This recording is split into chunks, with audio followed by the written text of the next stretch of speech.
Hey everybody, how are you guys doing today? Welcome to today's edition. I think it's vlog 302, the daily random vlog. Random Andrew hiding indoors on this extremely hot day. It's pretty hot, pretty humid out there. We caved in and installed the air conditioner. It's an oldie, but it's a goodie. It's nice and cool in here right now. The animals are loving it. Ping probably just couldn't handle this heat, so she's loving the AC. She's a good girl. Hey, Ping. So, as far as what's up today, I've been plugging away on more of the 2017 French River Adventure. And let me tell you, I'm really glad that I took the time to record all that and putting it into videos. This is actually rather long. This is like 45 minutes long. But please, I encourage you guys, watch each one of them in succession because the adventure just gets more in-depth and just good times, great times. Not something everybody can get out there and do. So I hope you guys enjoy watching it. Those of you who maybe won't ever get to see out there, now you have a good chance to see what it's like out there. How do they put it? Vicariously through my videos. There's still a lot more of those to come. I think another 4 days or so. 3? No.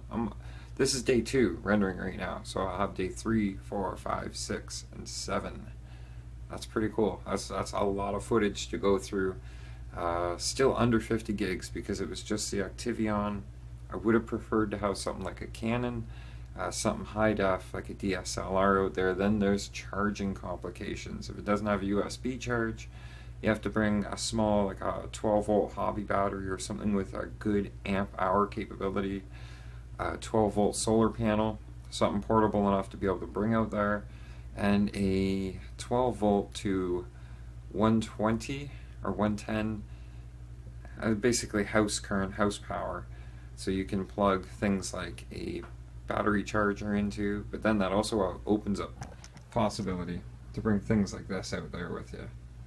My charger, right down there, has 12 volt input, so I wouldn't even need to use an inverter to have that with me. But I would need a good solar panel and ability to charge that 12 volt battery out there. So next trip, maybe I'll see about getting that kind of a setup. Looking to upgrade some of my gear for outdoors too.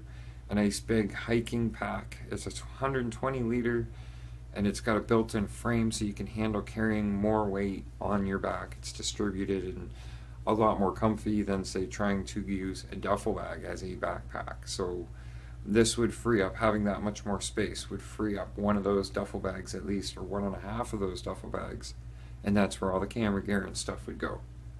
Perfectly fine. Wet-proof bags, it can work. So as for what's going on today, mainly an editing day, but given the chance, I'll be charging a battery and getting out there and having some fun.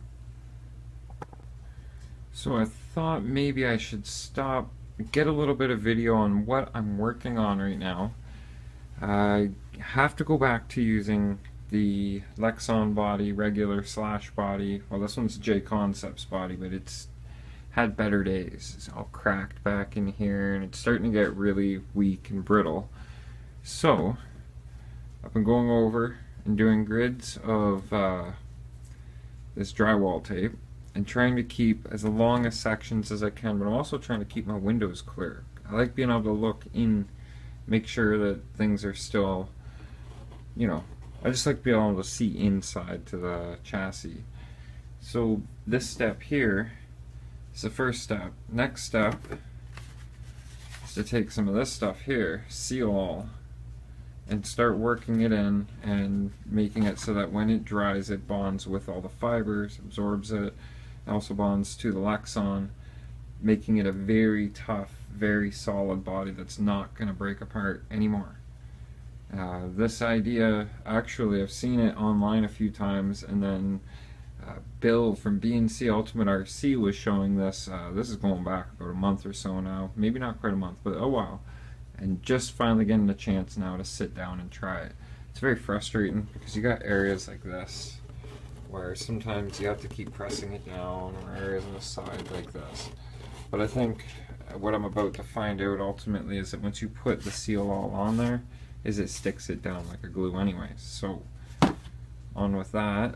I might leave these areas without seal all, and obviously you're going to leave a little bit here and here, but I don't want to make a weaker structure. I've also run another strip of this drywall tape laterally across the body here and here where the body mounts meet up to give it some extra structure. Once that all dries, I have another plan for wheel wells and sides, but I'll stop and I'll film a little bit more when I get to that. And yeah, I'm not going to try and film while I'm doing the seal all, but I will film afterwards as soon as I get it done and show you what that looks like. I'll let you know right now, the larger tube, and I think it's like roughly 60 milliliters, only did the pillars up and around this area here, pillar here, the rear wheels. I'm glad I covered at least the back area first, because this is a common brake area, right along here, right along here. So what I did for another kind of test patch, this is going to be good to go. This will be solid. It's going to get painted and sealed. You'll see that in another vlog, I'm sure. But right here, tried silicone, all weather silicone. We'll see how that turns out. And this, believe it or not, is liquid electrical tape. Flexible, sticky like glue. Well, not once it's dry, but it's just test patches, we'll say that for now, just to see how it turns out. Hopefully it's going to be a bit tougher and buys the body a little bit more life. As for me and the vlog for today, it's just going to be another quick short vlog. Didn't really get to go out and do any RC fun. I've been working on somewhat body repairs.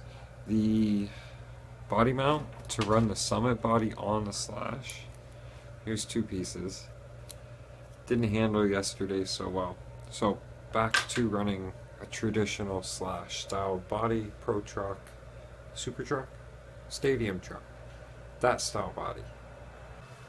If you look at that little square right there, I mean, handbrake is just about done.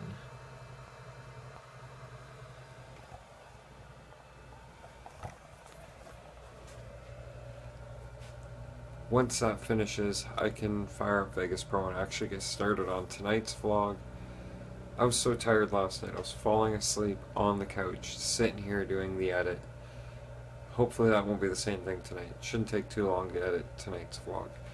Gonna try and get another episode, possibly 2, of the French River adventure done tomorrow, but this is the problem.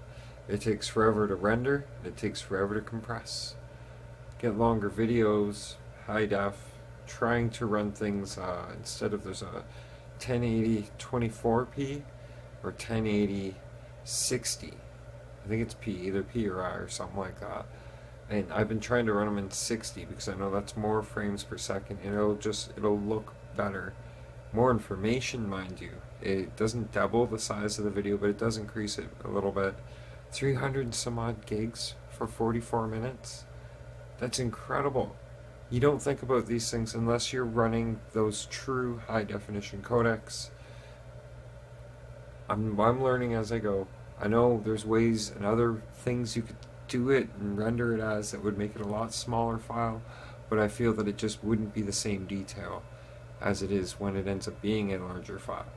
Even after that 300 and some odd gigs is still compressed down to whatever Handbrake makes it be. So anyways, thank you guys for watching. You guys are freaking awesome. Thank you very much. Don't forget to be sharing the videos. Watch all of those French Rivers from day 0 till day 7. Right now we're going to have, after tonight it should be day 0 to day 2. But just trust me, watch them as they come out. They're great videos, amazing content. You guys are awesome. Thanks for watching.